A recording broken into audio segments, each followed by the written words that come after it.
마태복음 4장입니다.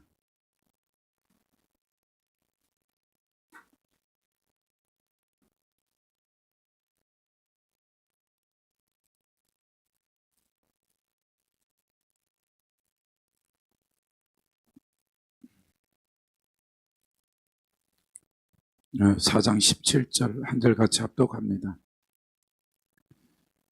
4장 17절 마태복음 시작. 이때부터 예수께서 비로소 전파하여 이르시되 회개하라 천국이 가까웠느니라 하시더라. 한 번 더 읽어볼까요? 시작. 이때부터 예수께서 비로소 전파하여 이르시되 회개하라 천국이 가까웠느니라 하시더라. 아멘. 하나님 감사합니다. 이 시간도 말씀이 말씀되게 하시고 말씀이 생명되게 하시며 말씀이 실제 우리의 본질과 삶의 고백이 되게 하여 주옵소서. 하나님 나라가 죽어서가 아니라 이 땅 가운데 하나님 나라가 실체화 될 수 있는 가정, 직장, 사업체들마다 하나님의 통치와 하나님의 은혜와 하나님의 믿음이 다스려지는 역사가 있게 하여 주옵소서. 이 아침에도 위로할 자 위로하여 주시고 연약한 자 강건케 하시고 부족한 자 풍성한 시간 되게 하여 주옵소서. 주의 중요한 말씀을 선포하는 자리에 서싸우니 성령님 도와주옵소서. 예수님의 이름으로 기도했습니다. 아멘. 예수님의 공생애가 시작되죠. 4장에서 아담이 실패했던 모든 육신 안목의 이생의 자랑을 실제적으로 이기시고 하나님의 예수 그리스도의 공생애가 시작되는 것들을 이제 스불론과 납달레에 대한 얘기를 해놓고 이때부터 예수께서 비로소 전파하리이다. 회개하라 천국이 가까웠다. 우리가 저번 시간에 회개를 배웠어요. 그래서 우리가 하나님 나라가 이제 완전히 앞으로 올 게 아니라 예수님이 왔을 때 온 거예요. 하나님 나라가 어떤지는 모르지만 이 나라가 이 땅 가운데 완전히 온 거죠. 이 나라의 백성들은 예수 그리스도의 핏값으로 구원받은 사람들이 이 하나님 나라의 백성들이죠. 이 땅에서. 그래서 이 나라에 들어가려면 전제 조건이 뭐냐면 회개하라요. 우리가 배웠듯이 감정적 호소나 어떤 참회 어떠한 이런 것들이 아니라 메타노이아라는 이 단어가 루스라는 말이 생각하다. 우리의 지성, 우리의 생각을 완전히 바꿔야 된다. 그러니까 우리의 감정적 호소력이나 어떤 느낌이나 이런 것들이 아니라 내 생각, 말하자면 내가 갖고 있는 지금까지 살아왔던 삶이 뭐예요? 예수 그리스도를 믿기 전에 우리가 살아왔던 이 모든 영역에 혼이라는 이 영역, 지정이라는 이 영역 안에 이 모든 것들은 예수를 믿기 전에 소유권 자체가 원수 마귀로 인해서 기준이 되어졌다. 그래서 내 가치관, 기질, 성품, 소위 말해서 사회에서 착하다는 얘기들, 이 모든 것들은 하나님의 본질인 말씀으로 되어진 것이 아니라 세상에 갖고 있는 기준으로 이와 같은 모든 것들이 되어진 거죠. 그래서 초중고등학교 유치원에서 배웠던 모든 것은 66권의 말씀이 아니라 세상에서 살아왔던 도덕적인, 사회적인, 문화적인 기준을 가지고 살아온 이 기준들을 그 나라마다 민족마다 가지고 있는 가치관 기준들이 있는 것들이요. 시대마다 또 가치관이 바뀌게 되어지고 이 모든 것들이 이제 예수를 믿게 되어졌을 때 1%도 바뀐 건 없다. 이제 예수를 믿음으로 말미암아서 기록된 하나님의 말씀이 하나님이기 때문에 본질된 이 말씀이 어디에? 이 마음판에 들어가서 실제 이 혼의 영역에 있는 이 모든 것들을 바꿔 나가야지만이 내 영의 성령으로 하나 된 이 영이 확장되어지고 성장하고 변화되는 역사적인 일들이 일어나기 때문에 예수를 믿은 후에 우리가 바뀌어질 영역은 뭐냐면 이 영역인 거죠. 이 영역을 바꾸는 데 있어서 수많은 것들이 원수가 수천 년을 살아가면서 우리를 그 합법적으로 그가 뿔 달리고 내가 막이라고 생각하지 아니하고 가룟 유다의 생각에 예수를 팔려는 생각을 집어넣었을 뿐이에요. 이 생각이 결국에는 스승을 팔고 자살하는 데까지 간 것이 이 생각으로부터 출발이 되어진 거죠. 우리가 창세기 15장으로 가면 그 당시의 문화적 배경들을 보면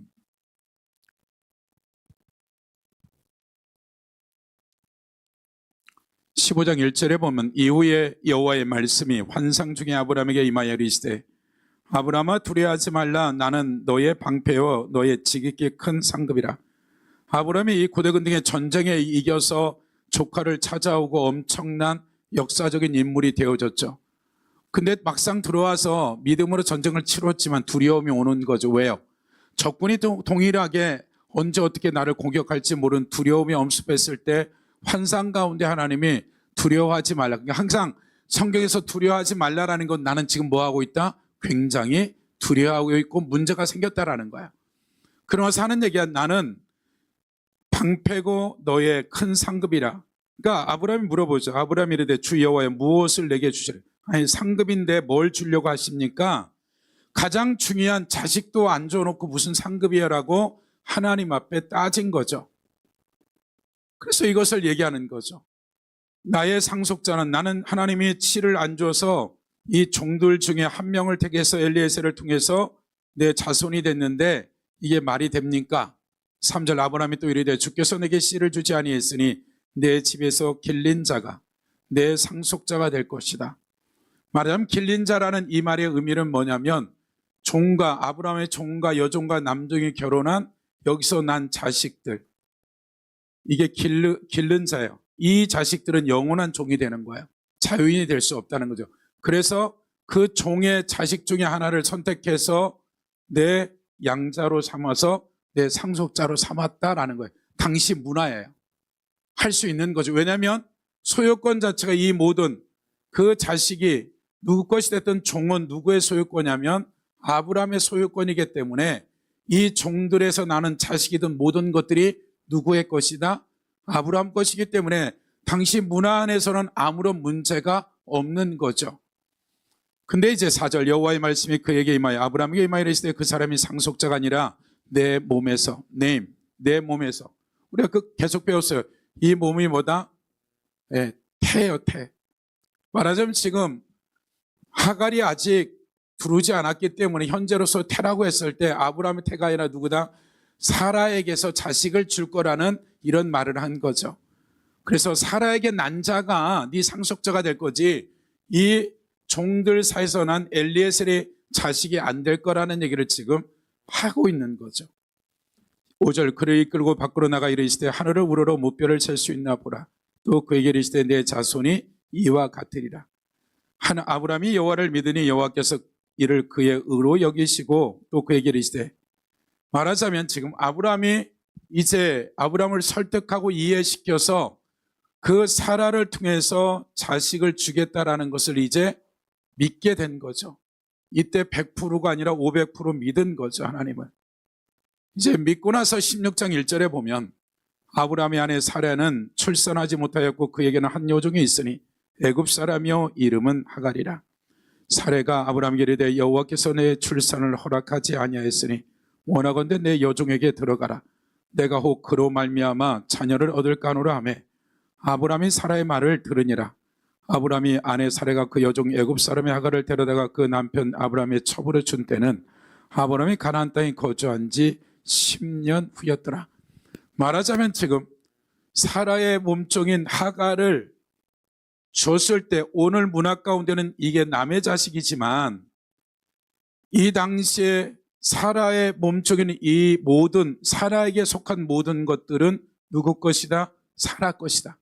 그래서 내가 지금 하나님이 약속한 그 약속의 말씀이 이루어지지 않았기 때문에 그 문화 가운데 있는 그들 삶의 자리 가운데 사라와 아브라함 사이에 있는 모든 종의 여종이든 남종이든 이 소유권 자체가 주인 거기 때문에 하갈도 종이지만 이 하갈에서 난 모든 것은 누구 것이다? 사라 것이고 아브라함 것이기 때문에 그 씨가 아브라함이기 때문에 상관이 없다라고 지금 사라나 아브라함은 그 당시의 문화 가운데 고대 공동의 문화 가운데 아무런 문제가 없다고요. 이 자식을 자식으로 삼다 했을 때 그 문제가 되지 않는 전제하에 사라와 아브라함은 지금 우리에게 준다고 한 이 자식이 내가 아닐 수도 있다라는 이 문화 안에서의 하나님의 말씀을 첨삭시킨 거예요. 혼합시켜서 이것이 그 당시의 문화 가운데 아브라함이 자식이 되는 데는 하등의 문제가 없었다라는 거예요. 그래서 사라나 아브라함이 그들이 가지고 있는 아담 안에서 가지고 있는 고대 근동이 가지고 있는 자식에 대한 그 족보에 대한 이 개념 자체가 그들의 가지고 있는 지식 안에서는 아무런 문제가 되지 않았던 거예요. 그래서 이들은 당연하게 이것을 여겨서 15절에 보면 하갈이 아브라함의 아들을 낳으며 아브라함이 하갈을 낳은 그 아들의 이름을 이스마엘이라 했더라. 하갈이 아브라함에게 이스마엘을 낳을 때 아브라함이 86세였더라. 17장 1절. 아브라함이 99세 때 여호와께 아브라함에게 나타났다. 우리가 배웠던 거예요. 그러니까 지금 하나님의 약속을 믿어서 아브라함과 사라는 약속이 이루어졌다고 감사 헌금을 했을 거예요. 할렐루야. 나름의 주셨으니까, 생겼으니까 지금 그 약속이 그들 문화 가운데, 그들의 전통 가운데 아무런 도덕적인 문제가 없다. 그래서 이스마엘이 태어난 것이 하나님의 약속인 양 그들은 받아들이고 86세에 이스마엘이 나서 99세 때 하나님이 아브라함에게 나타나서 하는 얘기가 뭐예요? 아브라함이 99세 여호와께서 아브라함에 나타나 그에게 이르시되 나는 전능하는 엘사다이 하나님이다. 우리가 배웠어요. 엘사다이. 엘사다이 하나님은 한 번 약속한 것은 반드시 지킨다라는 뜻이에요. 야, 내가 전능한 하나님, 내가 너한테 약속했는데 아브라함 너 지금 무슨 짓을 하고 있는 거야? 그러니까 13년에 아무런 기록도 없어요. 이스마엘과 있었던 수많은 사건들이 있었을 텐데 성경은 하나도 기록해 놓지 않아요. 아브라함은 당연히 이 13년 동안 없던 자식이 생겼으니 얼마나 좋았겠어요. 근데 이 기록에 대해서 성경은 아무 얘기도 안 해요. 기록도 없어요. 그리고 13년 만에 나타나서 아브라함에게 호되게 말하는 거죠. 야, 내가 너에게 약속한 사라를 통해서 내가 자식 주겠다 그랬지 하갈을 통해서 주겠다는 얘기 아니잖아 라고 한 번 약속하면 반드시 지킨다라는 엘세다이 하나님인데 지금 아브라함 너 지금 무슨 짓을 하는 거야 하면서 너는 내 앞에 행하여 뭐해라? 완전하라라고 얘기하는 거죠.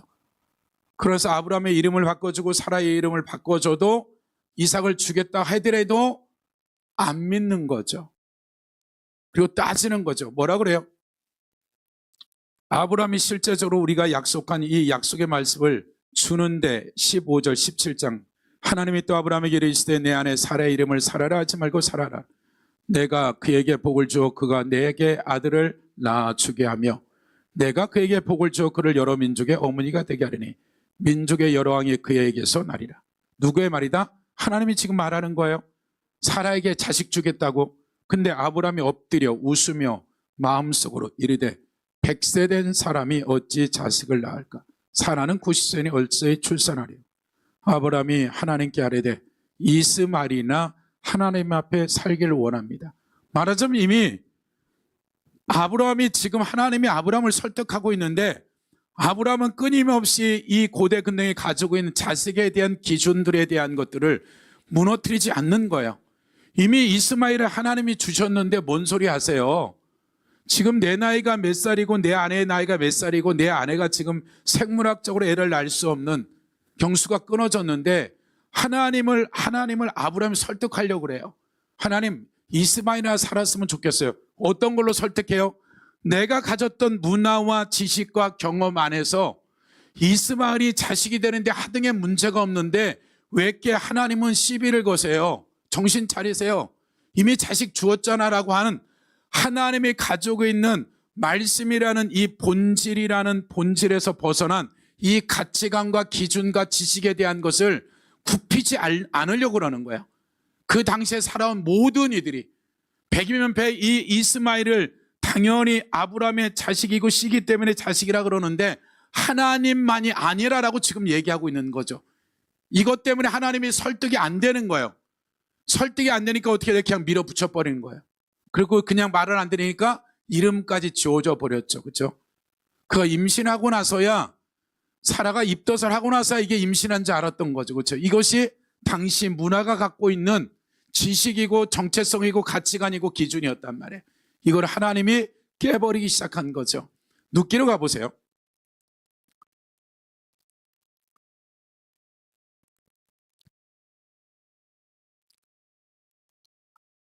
1장 1절 사사들이 치리한 때에 그 땅에 흉년이 되니라. 유다 베들레헴의 한 사람이 그의 아내와 두 아들 데리고 모압쯤에 가서 거류하려 했는데 그 사람의 이름은 엘리멜렉이요 그의 아내 이름은 나오미요 그 두 아들의 이름 멜륜 기르온 유다 베들레헴 에브라 사람들아. 그들이 모압 지방에 들어가 거기 살더니 나오미의 남편 엘리멜렉이 죽고 나오미와 그 두 아들이 남았다. 왜 죽은 거예요? 사사가 사사일 해야 되는 지 살겠다고 망명 간 거죠. 네. 그러니까 하나님 죽여버렸죠. 근데 그들은 모압 여자 중 그들의 아내를 맞이해 모압은 여호와의 총에 들지도 못해. 결혼하면 절대 안 돼. 근데 결혼시켰는데 이제 모압 여자들을 죽이는 게 아니라 남편들, 자식, 말년과 기른을 다 죽여버리죠. 그리고 가부 3명만 나오미, 오로바, 룻이 남은 거죠. 6절 그 여인이 모압 지방에서 여호와께서 자기 백성을 돌보시사 그들의 양식을 주셨다함을 듣고 이에 두 며느리와 함께 일어나 모압 지방에 돌아오려 하여 있는 곳에 나오며 두 며느리와 그와 함께하여 유다 땅으로 돌아오려 길을 가다가 나오미가 두 며느리에게 이르되 너희는 각기 너희 어머니의 집으로 돌아가라. 너희가 죽은 자들과 나를 선대한 것 같이 여호와께서 너희를 선대하기를. 헤세드죠. 말하자면 지금 결혼한 이 모든 것에 대한 소유권이 며느리 나오미한테 있는데 그 갖고 있는 결혼 지참금 가지고 얻은 며느리이기 때문에 노년에 자기의 연금이죠. 노동력이고. 근데 이 두 며느리를 이제 나오미가 포기하고 돌아가라 그러는데 오르바는 돌아가고 룻은 돌아가지 않고 지금 이제 그 이스라엘 땅으로 가는 거죠. 그래서 뭐라고 얘기해요? 9절 여호와께서 너에게 허락하사 각기 남편의 집에 위로를 받게 하기를 원하노라 하고 그들의 입맞춤에 그들이 소리를 높이 울며 나오미에게 이르되 아내니이다 우리가 어머니와 함께 어머니의 백성에 돌아가겠네 하니라. 나오미에게 이르되 내 딸들아 돌아가라. 너희가 어찌 나와 함께 가려느냐? 내 태중에 너희의 남편 될 아들들이 아직 있느냐? 내 딸들아 돌아가라. 나는 늙었으니 내 남편을 두지 못할지라 가령 내가 소망이 있다 말한다든지 오늘 밤에 남편을 두 아들을 낳았다 하더라도 너희가 어찌 그들의 자라기를 기다리겠으며 어찌 남편 없이 지내겠다고 결심하겠느냐? 내 딸들아 그렇지 아니하려 여호와의 손이 나를 치었으므로 나는 너희로 말미암아 더욱 마음이 아프다하며 그들이 소리 높여 다시 울더니 오르바는 그 어머니의 심에게 입맞춰 롯은 그를 붙쫓았더라. 나오미가 또 이르되 보라 내가 동서는 그의 백성과 그의 누구에게 신들에게 돌아갔나니 너도 동선을 따라 돌아가라. 룻이 이르되 내게 어머니를 떠나며 어머니를 따르지 말고 돌아가라. 강건하지 마옵소서. 어머니 가시는 곳에 나도 가고 어머니께 머무는 곳에 나도 머물겠나이다. 어머니의 백성이 나의 백성이 되고 어머니 하나님이 나의 하나님이 되시리라. 어머니께 죽으신 것에 나도 죽고 거기에 묻힐 것이며 만일 내가 죽는 일 내에 어머니를 떠나면 여호와께서 내게 벌을 내리시고 더 내리시기를 원하나이다. 말하자면 오르바와 나오미가 이제 이 선택을 하는 데 있어서 나오미가 가지고 있는 그 문화적 전통을 포기하고 그 두 과부 며느리를 놓아주는데 오르바는 지 갈 길을 가게 되어지고 오르바에 대해서 그 누구도 당시에 뭐라고 할 사람이 아무도 없어요. 당연한 거예요. 네. 그랬는데 이제 룻은 그가 자기가 가져야 될 이 권리를 이제 가졌는데 포기해버리는 거죠. 모압 여인인데. 우리가 알듯이 이제 모압이 이 당시에 이제 그 모압 왕의 공주였던 왕족이었단 말이에요. 그럼 그가 돌아갔을 때 이루어질 일들이 얼마나 큰지 모르는 거죠. 그런데 이제 그가 이스라엘 땅으로 돌아갔을 때 그의 삶은 그가 가지고 있는 것은 영원히 과부로서 살아야 되고 처절하게 그 당시의 문화 가운데는 이 과부라는 것이 오늘날처럼 알바를 하거나 직장을 갈 수 없단 말이에요. 과부는. 옷조차도 과부라는 신분을 나타내야 되고 세상적인 문화 풍토로 봐서는 도저히 훨씬 더 이것이 누구시 미친 짓이에요.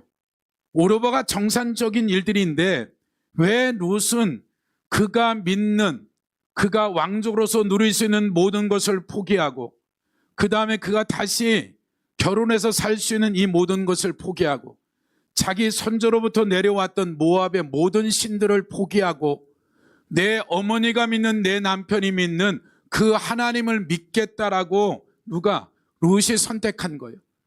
롯은 지금까지 살아왔던 모든 시스템들, 내 나라와 민족이 가졌던 모든 신들과 이 모든 것들을 포기하고 그의 가치관, 기준들, 세상적인 문화와 결혼에 대한 모든 것들도 던져버리고 내 시어머니와 내 남편에게 들었던 이 여호와 하나님을 믿기로 작정하고 그냥 나아민을 쫓아서 다시 베들레헴으로 돌아온 거예요. 그러니까 회개해라는 이 말들은 하나님 나라가 이제 우리에게 임했는데 이 나라에 들어가려면 이 내 생각과 내 삶과 내 가치관과 내가 가졌던 그 모든 것들을 포기하고 이 나라로 돌아야 되는 거예요. 혼합되는 건 안 되는 거예요. 하갈도 자식이야, 이스마일도. 이거 가지고는 이 나라에 들어올 수 없다라는 거예요. 하나님 계속 얘기하는 것. 아브라함, 네가 가지고 있는 그 당시의 문화나 이 모든 것들 이해는 해. 왜 모르겠어요, 하나님. 근데 그 사라가 아닌 하갈은 안 된다라는 거예요. 이것이 아브라함이 가지고 있었던 나의 가치관, 지식, 문화, 도덕적 기준들 그 모든 것들을 포기해야지만이 이삭만이 하나님의 약속의 자녀고 이삭을 통해서 역사하겠다는 거예요. 하나님이 여전히 잘못된 하갈을 통한 이 자식도 버리지는 않겠지만 하나님의 약속은 여기에 어떤 것도 섞여 있지 않은 온전한 하나님이 원하는 그와 같은 기준에 의해서 아브라함, 네가 이제 이 한 나라라는 역사를 이루어 갈 거를 어떤 경우도 이 문화와 이 모든 것들을 가지고 하지 않겠다라는 거예요. 이것이 하나님이 갖고 있는 당시에 아브라함이 포기하고 바꿔지는 과정들이라는 거예요. 그래서 우리가 갖고 있는 회개라는 것은 내가 30년, 20년, 40년 신앙생활을 했을지라도 성경이라는 이 본질 앞에 들어오지 않으면은 하나님의 나라가 원하는 이 100%의 이 말씀 안에 들어오는 것이에요. 그것이 들어올 때까지 하나님은 그 불순물을 제거하고 불 가운데, 물 가운데 넣어서 이것을 다룰 거라고요. 그 1%가 5%가 어떻게 될 건지 하나님 너무나 잘 알기 때문에 그냥 이 나라는 하나님이 통치하는 본질의 말씀 안에 100%의 것들이 들어야지만 이루어지는 나라라는 거죠. 그래서 이들이 600년 동안에 605년부터 포로로 끌려간 이 600년 동안 만든 그 바리새인과 서기관들이 만든 그 주석서가 절대로 이 나라에 들어올 수 없고 그것을 완전히 잘라내 버리고 그 태워버리고 혼합된 것을 제거해야지만이 이 나라에 들어올 수 있다라고 예수님이 공생애 내내 얘기하는 거죠. 그러니까 2장 1절에 보면 눕게 나오미의 남편 엘리멜렉의 친족으로 유력한 자가 있으니 그의 이름은 보아스더라. 유력하다는 자를 키포르라는 단어인데 이 유력하다는 말은 언제 써요? 군사적 용어라고 배웠어요. 용사 중에 용사. 칼이면 칼, 화살이면 화살, 육박전이 모든 전략적인 걸 갖고 있는 이 군사한테 쓰는. 근데 이것은 지금 누구는 보아스는 군인이 아니야. 노인네란 말이에요. 근데 이에게 유력한 자라는 얘기는 하나님 앞에 말씀에 능통한 자라는 거예요. 그러니까 룻은 지금 이 보아스가 누군지는 전혀 모르는 거예요. 그냥 자기가 붙잡은 것은 우리 엄마가, 우리 시어머니가 믿는 그 하나님이 모압에 있는 그 모습보다는 그 우상보다는 낫기 때문에 다 던져버리고 그 모든 부경을 포기하고 뭐 때문에 하나님이라는 말씀을 하나 붙잡고 이제 내 인생을 다 걸어버리고 이 이방 땅에 온 거예요. 얼마나 손가락질 받겠어요. 여호와의 총회도 못 들어가는 이 여인을 데리고 왔을 때 난리가 난 거죠, 베들레헴에. 근데 2절 모압 여인 룻이 나오미에게 이르되 원하건대 내가 밭으로 가서 내가 누구의 은혜를 입으면 그를 따라서 이색을 죽겠나이다 하니 나오미가 그에게 이르되 내 따라 갈지어다. 생각을 해보세요. 나오미에게 들었던, 남편에게 들었던 많은 하나님의 역사적인 얘기를 듣고 그 순종했을 때 이루어지는 많은 얘기들을 들었을 거라는 거야, 이게요. 누가? 룻이. 그래서 내가 다 포기하고 돌아왔는데 현장은 어떻다? 모압에 있는 왕궁의 공주뻘 되는 이가 하는 일이 뭐다? 나락 주워서 먹게 생겼어. 그 나름대로 기대도 있었고 뭔가 기대감이 있었죠. 그럼 누군가 짠하고 나타나서 뭔가를 줄지 알았는데 이제 이 추수 3개월 동안에 나락 죽지 않으면 굶어 죽을 판이니 어머니가 시킨 거 아니야. 시험 시키지도 않아. 스스로 그냥 나가서 나락을 몇 개월 주세요? 3개월쯤 주세요. 나락 주소로 간 이 논에 갔을 때 문제지. 3절 룻이 가서 베는 자를 따라 밭에 이삭을 줍는데 우연히 엘리멜렉의 친족 보아스에 속한 밭에 이르렀더라. 마침 보아스가 베들레헴에서부터 와서 베는 자들이 이르되 여호와께서 너희와 함께 하시기를 원하노니 그들이 대답하되 여호와께서 당신에게 복 주기를 원하나이다 아니라. 그러니까 지금 이 여호와께서 당신에게 복 주기를 원하나이다. 예를 들어서 제가 누군가를 만나서 삶과 명복을 빕니다. 무슨 얘기예요? 누가 죽었다는 얘기죠. 그렇죠? 우리가 가지고 있는 것. 누구한테 가서 상과 명복을 빕니다. 고생하셨어요. 그 안에 누군가가 죽었다는 얘기예요. 이 말이 그 관용적 편이란 말이에요. 여호와께서 당신의 복 주기를 원합니다. 윗사람이 아랫사람한테 해야 되는데 종들이 지금 이를 얘기하고 있어. 지금 뭐 했다? 보아스는 지금 자기 아내를 장례 치르고 왔는데 첫 번째 만난 이 밭에 가서 누구를 만났다? 룻을 만난 거예요. 아무도 계획한 게 아니란 말이에요. 그가 포기하고 보아스가 이제 자식을 낳아서 말론과 기론의 역사적인 일들, 이들이 전 재산 해서 다 말아먹고 왔는데 그 엘리멜렉과 말론의 모든 재산을 회복하고 자식을 낳아서 대를 이을 수 있는 보아스가 될 거라는 건 1%도 생각하지 않았다.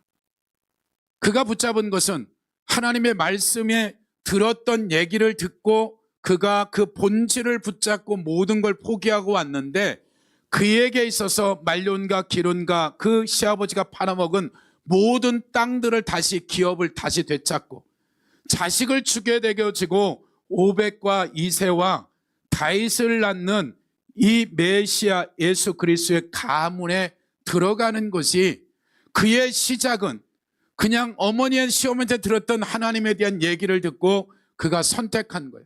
가치관, 정체성, 부귀영화, 그가 누려야 될 모든 것들을 포기하고 뭘 붙잡은 거예요? 하나님의 역사적인 얘기를 듣고 그걸 붙잡았는데 이 룻이라는 이 여인이 여호와의 총에도 못 들어간 남자도 아니고 여자가 이 가문 앞에 누가 살몬이라는 이와 룻이 이 밑에 살몬을 낳게 되죠. 룻이. 살몬이 이제 기생 나합과 결혼하게 되는 거죠. 이런 역사적인 일들에 대한 이와 같은 일들을 그럼 보세요. 이와 같은 살몬과 이 누구에서요? 낳은 자식들에 대한 이 모든 것들이 룻이 이 땅에서 보신 자기가 기업을 다시 회복하고 이 땅의 기름진복을 회복하고 그 기업을 잇게 되어지는 축복된 것보다 죽음 전어편에서 보았던 영광은 훨씬 더 컸을 거라는 거예요. 그가 선택한 것이 너무나 잘 됐다라는 것을 이 땅에서 보았지만 죽음 전어편에서 나타나는 이 가문의 영광이 얼마나 큰지를 이가 알게 되어지는 거죠. 빌레몬서 가보세요. 신약 350페이지죠.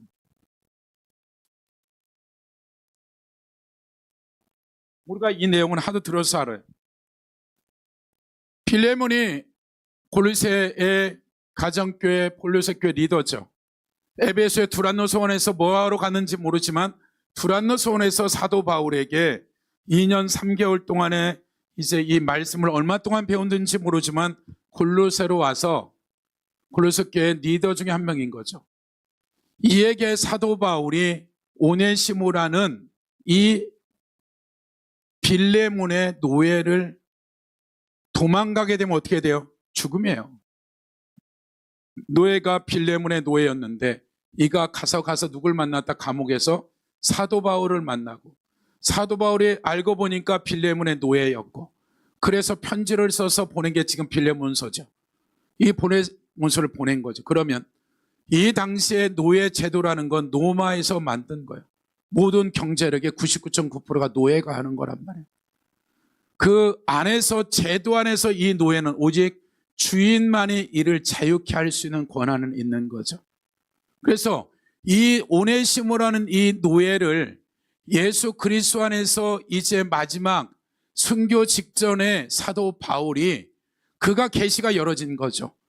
이 하나님의 안에서 이 노예 제도가 얼마나 잘못됐는지를 빌레몬에게 편지를 써서 뭐라 그래요? 10절에 갇힌 중에 낳은 아들 오네시모. 노예가 아니라 이제 빌레몬, 네가 말하는 네 노예 오네시모는 내 아들이야. 그 다음에 우리가 배운 대로 뭐라 그래요? 그에게 전에는 11절 무익하였으나 이제와 나와 너에게 유익이라. 누가? 이 노예가. 노동력이 아닌 거죠. 12절 내가 그를 돌려보는 그는 내 심장이다, 신복이다. 세 번째 17절 그러므로 내가 나를 동역자로 여기지 그를 영접하기를 뭘로 여겨라? 사도 바울처럼 동역자로. 이 노예를 지금 내 재산을 가지고 도망간 이 노예를 죽여도 현찮은데 샘플로 본보기로 죽여야 다른 노예들이 도망 안 갈 텐데 이를 나의 동역자로 여기라 그러고 나의 형제로 여기라는 거예요. 18절 만일 내가 불의를 하거나 내게 빚진 것이 있으면 그것을 내 앞에 계산하라. 노예가 도망간 것 빚진 것은 죽는 것밖에 없어. 오네시모를 죽일 것 같으면 내가 대신 죽을게라는 거예요. 지금 내 목숨을 대신 오네시모랑 바꿔주라는 거예요. 그러면서 19절 나 바울은 치필을 쓰니 내가 갚으려 내가 이외에 자신이 내게 빚진 것은 내가 말하지 아니라. 내가 너에게 복음의 은혜를 영원히 지옥할 수밖에 없는 너와 너의 가정이 구원 얻게 되는 그러한 말씀을 가르친 스승이지만 내가 가르친 것에 대해서는 값을 내가 계산하지 않겠다라고 얘기하는 거죠. 20절 오 형제여 나로 주의 앞에서 너로 말미암아 기쁨을 잊게 하고 내 마음이 그리스도에서 평안하게 하라. 나는 내가 순종할 것을 확신함으로. 뭘 할 거를? 지금 오네시모가 지금 노예였는데 이 노예를 자유케 하고 너와 동일한 내가 아들로서 네 자식처럼 여기고 내 심장처럼 여기고 동역자로 여기고 그가 내 대신 죽을 수 있을 만큼 중요한 존재라고 얘기하고 있는 거죠. 근데 뭐라 그래요? 나는 내가 순종할 것을 확신함으로 내가 썼느니 내가 말한 것보다 더 뭐한다? 잘할 것이다. 그러니까 그 당시에 문화나 노마 법에 의해서는 절대로 이 노예는 자유케 해서는 안 되는 거죠. 절대 안 되는 일이에요. 근데 지금 사도 바울은 말씀의 본질의 계시 앞에서 왜 노예가 됐냐면 전쟁 포로가 되어졌던 사람들을 사냥해서 노동력을 착취하는 이 모든 것들이 누가 만든 것이다. 세상의 욕심 때문에 만든 경제력이라는 것을 사도 바울이 알고 이것이 어떠한 구테타나 데모가 아니라 합법적으로 너가 권세가 있으니 오네시모를 다 놔줬으면 좋겠다. 그럼 보세요. 오네시모가 지금 사도 바울의 빌레몬서를 받기 전까지의 신앙생활 잘했다 못했다? 잘했다. 어떤 기준에서? 자기 기준에서. 근데 세상에 가지고 있는 알든 모르든 자기는 내가 노예를 전도해서 노예의 짐승보다 못한 삶을 사는 건 상관없어. 근데 이들은 구원은 했지만 나하고는 구분된 또 다른 인종이야. 짐승보다 못해. 얘는 노동력을 위한 소돼지보다 못해라고 한 이 개념들이 오네시모에게 없었단 말이에요. 근데 이제 알게 된 거예요. 누구를 통해서? 사도 바울을 통해서 그 노예를 삼는 것이 하나님 나라 가운데 잘못됐어. 로마 제도가 지어졌던 너의 모든 경제력이에요. 모든 경제력. 이 말은 어떤 말이에요? 지금 빌레몬은 자기 집에 있는 노예를 30명, 50명, 100명을 다 어떻게 됐다? 이 노예들을 다 지금 자기의 경제력이란 말이에요. 당시에 노예가 없어져 버리면 그 도시가 다 끝장나는 거예요. 경제력이 끝장이 난단 말이에요. 근데 지금 오네시모만 얘기하는 게 아니라 사도 바울은 네가 데리고 있는 모든 노예들을 어떻게 해라? 자유케 하라는 거야. 뭔 얘기예요? 네 전 재산 포기해. 뭐 때문에? 이 하나님 나라의 실존으로 들어가려는. 이걸 모를 때는 그나마 하나님의 긍휼과 은혜가 있단 말이에요. 근데 이제 하나님의 말씀을 듣게 되어진 거죠. 본질이 뭔지를. 이 노예 시스템이 잘못된 거구나. 이 노예들을 내가 부린 만큼 어느 정도? 그럼 오네시모에만 네가 더 잘할 거니? 나머지 그러면 이들이 그냥 내쫓으면 뭘 먹고 살 건데 네 통장에 있는 돈들을 최소한 자립할 수 있도록 각 사람에게 1억씩 나눠줘. 이런 얘기를 지금 사도 바울은 누구한테 한 거예요? 말도 안 되는 세상에 가지고 있는 문화나 도덕이나 이건 로마의 법이 그 노예 제도를 합법화시켰단 말이에요. 당연시 여겼단 말이에요. 이걸 스스로 뭐 때문에? 하나님의 나라와 말씀 안에서 운행되어지는 이 본질 앞에서 네가 이방인일지라도 네가 하나님의 백성으로서 무엇을 선택해야 된다. 이 모든 것들을 포기해야 될 뿐만 아니라 오네시모 너를 통해서 골로새 교회에 있는 모든 리더들이 갖고 있는 노예들을 포기해야 돼. 이 말이에요 지금. 우리가 하나님 앞에서 이 세상에 살아오는 가치관 기준들 때문에 내가 명예도 얻고 권력도 얻고 돈을 얻었다 할지라도 이것이 내가 갖고 있는 가치관과 기준으로 살았는데 이게 말씀이 들어와 버리면 이제 기준이 바뀌는 거예요. 아니 세상에 아무런 문제가 없어요 이게요 직업이. 근데 하나님 나라까지 들어가 보니까 이건 안 되는 거야. 이제는 어떻게 되는 거예요? 이제 말씀 앞에서 우리는 내가 가지고 있는 가치관, 정책선 기준, 돈에 대한 기준들, 명예에 대한 기준들, 권력에 대한 모든 기준들을 어디로? 하나님 말씀의 나라의 66권의 말씀이라는 본질로 바꿔야 되는 거죠. 어떤 것이 문화화되어지고 당시에 그 나라의 도덕적인 것이 되어지고 사회적인 것이 되어지면 이건 당연히 여긴단 말이에요. 근데 성경은 그 당연히 여겨지는 노예 제도를 어떻게 해라? 네가 포기해. 하나님 나라를 위해서 그 영혼을 살려내. 말하자면 우리가 살고 있는 이 시대도 우리 안에 이 세상이 만들어놓은 매뉴얼이나 세상적인 도덕적 법이나 법이라 할지라도 이것이 이런 것들이죠. 이전에 청교도라는 이 바탕에 미국 교회가 세워졌단 말이에요. 그 헌법이 얼마나 민주주의예요. 근데 그 중에 뭔가 있어요. 강간죄는 없다라는 거예요. 결혼과 결혼한 사람과의 성적인 관계는 성의 자유이기 때문에 죄가 안 된다. 미국이 만들어놓은 법이라고요. 근데 성경은 이걸 뭐라 그러나? 간음이라고 얘기하는 거예요. 성경은. 아니다라는 얘기예요. 그러니까 세상에 어떤 나라에 세워졌던 우리 하나님이 믿는 하나님의 말씀이라는 이 로고스라는 이 본질은 이게 절대 기준이 되어지지 않으면 나머지는 이 나라에 들어온들 이게 뽑혀질 때까지 하나님이 다룰 거라는 거예요. 고집, 악성들, 내 스타일, 어떤 스타일로? 말씀으로 바뀌어질 때까지 다룬다고요. 왜? 그게 구멍이니까. 그러니까 회개라는 것은 내가 살고 있는 가치관과 기준이 아니라 내가 지금까지 가졌던 이 모든 혼이 가지고 있는 지정의에 대한 모든 것들을 어디로 가야 된다? 이 66권이라는 말씀의 본질로 가지 않으면 갈 때까지 목회자가 됐던 장로님, 집사님, 권사님이 되어졌던 이건 하나님이 절대 하나님 고집 못 걸 거예요. 그래서 우리가 하나님 나라에서 이 메타노이라는 회개라는 이 말은 우리가 감정적 호소력이나 죄를 져서 립서비스 하는 것들이 아니라 그 죄의 문제가 어디에 있니? 어디에 있니? 말씀의 본질이 안 들어왔기 때문에 지금 네가 가지고 있는 그 가치관으로 이 정도 죄를 져도 괜찮다 하니 죄를 짓는 거. 이 죄가 얼마나 심각한지 알면 이걸 지을 수가 없다. 모를 때는 오케이. 근데 이제 그 죄를 알게 돼. 좀 지라도 짓겠니? 안 짓지.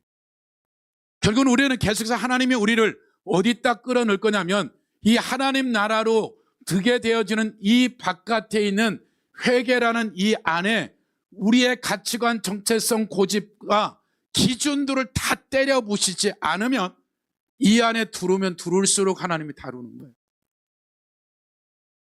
그래서 어떻게 돼요?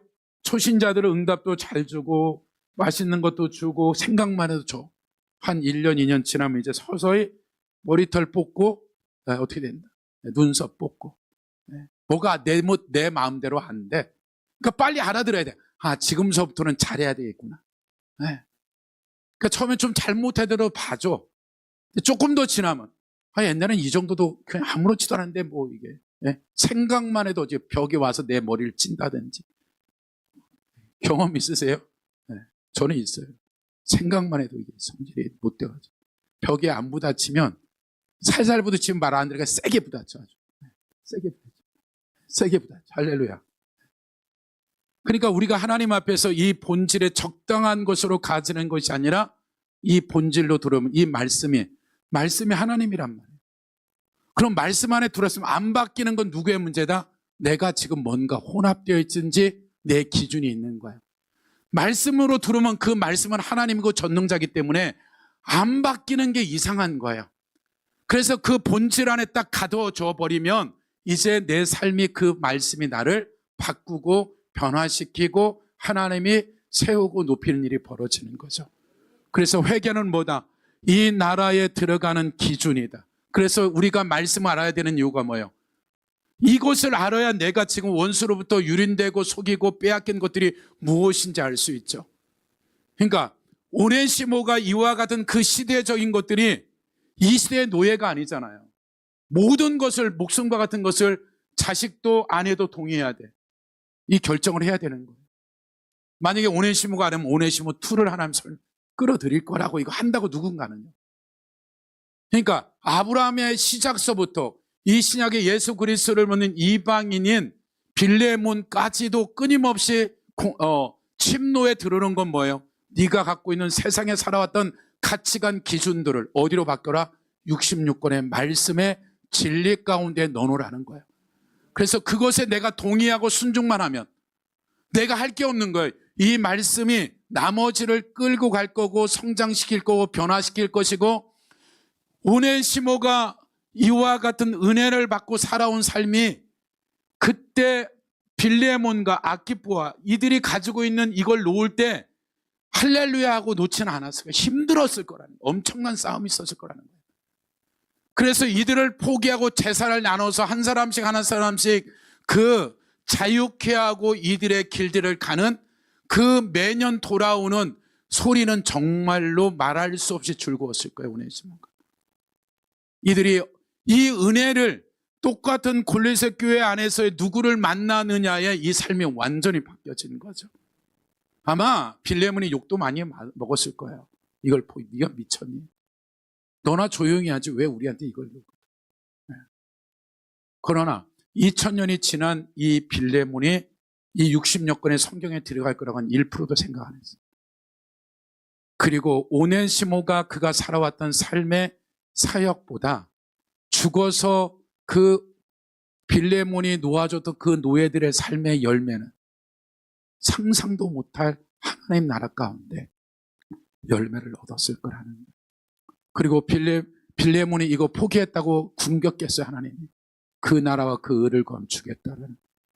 그러니까 어떤 이들은 그 영역 가운데 새로운 시대적인 문을 여는 선두주자로 대가를 지불하고 그 선두주자를 쫓아서 가야 될 사람들도 있고 그것이 누가 어떻게 할지는 모르겠지만 우리는 이 2025년을 살고 있는 이 시대 가운데 성경이라는 이 말씀이 절대 기준이라는 걸 가지고 내가 이 앞에 내 생각과 감정과 의지라는 지정이라는 것들 내 모든 가치관을 이 위에 저울에 올려놓고 나는 결정하고 살아가는 삶을 산다면 이 땅에 살아가는 삶이 당장에는 버겁고 힘들고 어려울지 모르지만 하나님의 말씀이 그 삶을 책임질 거고 이 땅과 영원한 것을 책임질 것이고 빌레몬이 이와 같은 걸 선택했을 때 그 자녀들을 굶여 죽였겠어요. 하나님이 어떻게 책임졌겠어요? 그러니까 우리가 하나님 앞에 회개한다는 건 뭐예요? 지금까지 가졌던 모든 기준들을 말씀으로 내가 돌려놓는 거예요. 그런 한 주 되기를 예수 이름으로 축복합니다.